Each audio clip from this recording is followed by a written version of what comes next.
We have a problem, Batman. Gotham needs you again.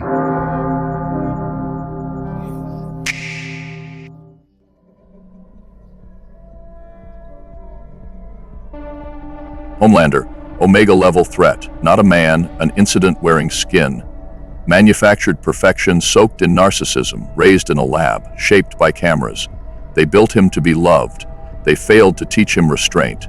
The result, a child with the power of a warhead and the ego of a starving performer. He doesn't protect, he performs. He doesn't care, he calculates approval. The real threat isn't the strength, it's the delusion.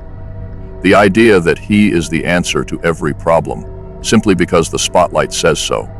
He kills because he can, he smiles because it's expected, but underneath, there's a fracture, not weakness, a dependency. He needs to be adored. And that need can be weaponized. I'll begin from a distance. He scans for threats constantly, but only those he deems theatrical. Foreign armies, known villains, men who shout. He won't see me coming.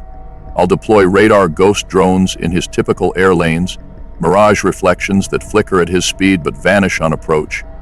I'll distort flight patterns, leak footage of blurred figures overtaking him in the sky, just enough to catch his eye. Not enough to justify retaliation. He'll feel the absence of control before he suspects sabotage. His spiral always begins with a bruised ego. The second layer hits where it matters most, perception. I'll launch fabricated footage of citizens mocking him, subtle, uncoordinated.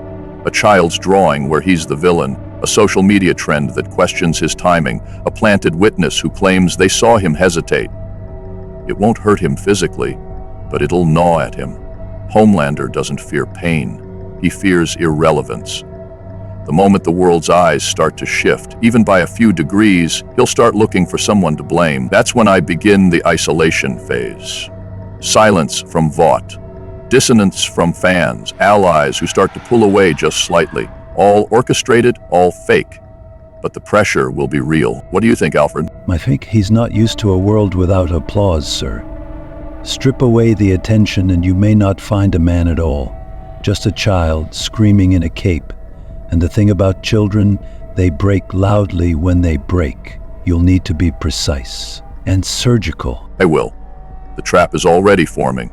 I'll construct a false crisis, a collapsing plane in international airspace. Cameras planted, survivors simulated. He'll see it as déjà vu, the same scenario he failed before. The one buried under lies and PR spin. He'll try to fix it this time, try to rewrite history. But the choices will be worse. No perfect save, no crowd to cheer. The AI-controlled passengers will scream his name in fear, not praise. The moment he hesitates, even for half a second, the system will lock and the footage will go live. Not through news outlets, through the phones of every bystander watching. No spin, no edit, just a man with God's power, frozen. From there, the net tightens. His supporters will fracture. Vought will disavow. I'll release preceded documents detailing the true casualty count of his past interventions, the ones buried under NDAs and blood money. Each fact corrodes the fiction. The symbol turns to suspicion. Once public faith fractures, containment becomes possible. Because without belief, he is alone.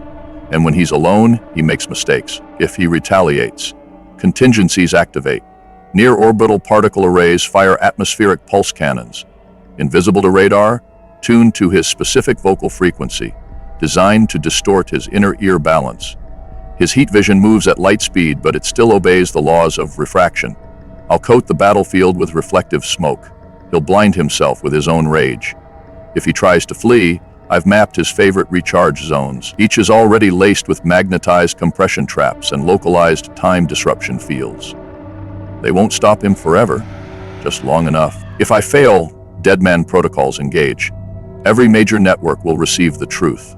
I've pre-programmed confession videos from his most trusted allies, reconstructed with voice cloning AI, leaked footage, redacted experiments, faces of the civilians he never knew he killed. The goal isn't to destroy his body, it's to destroy his myth. Because Homelander doesn't fear death, he fears disgrace. He believes justice bends for power, that the world needs him, But gods only survive when the world worships, and when that worship ends. I won't need to bury him. The silence will.